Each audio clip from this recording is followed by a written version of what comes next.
And welcome, I'm Solo, and this is CN Gaming. In this video, we'll be going over how to add your Xbox controller to your overlay. Before I waste any more time, let's jump into it. So you're looking to show your controller on stream or in video. Luckily, there's a few easy ways that you can do this. In this example, we are going to be using gamepadviewer.com. To use this here, we can just jump over to Google and type it in and go to gamepadviewer.com. Once it comes up, it should be the very first one. We just have to give it a click. Now it's going to say the GP version 2 at the very top. It's going to say at the bottom that there's nothing currently connected. So if your controller is inactive or not connected to your computer at this here time, you will have to connect it and turn it on.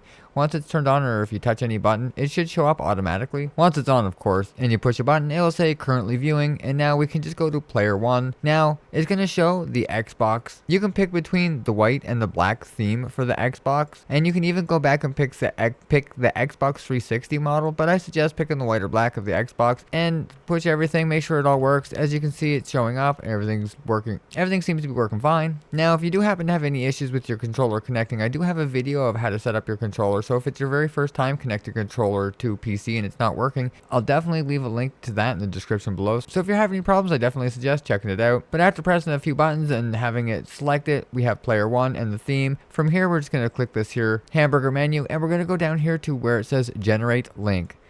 Now this is super important that we go through here. It's going to say the default one. So the skin, make sure that you choose the one that you did choose at the very first and make sure that it's the same. And all we're going to have to do is click here to copy the URL, give it a copy. And then from here, we can just jump over to OBS. It's as simple as going down to the sources, clicking the plus, and we're going to add it as a browser source. We're going to call it controller to keep things easy. Once we click OK, from here, we can just paste in the link in the URL. So that link we just copied, we'll just give it a paste here. We're going to leave everything else the same. We're going to scroll down to where it says shut off the source when not visible and refresh the browser source when it becomes active. So if we show or hide it or unhide it, it's not going to run in the background. And when it refreshes, it will be fresh. So when you move your buttons, it should make sure it's not frozen or stuck or anything like that. After that, we should just click OK and it will show up. We'll need to push a button before it starts working. But once you push a button, you'll be able to see it show up on the screen.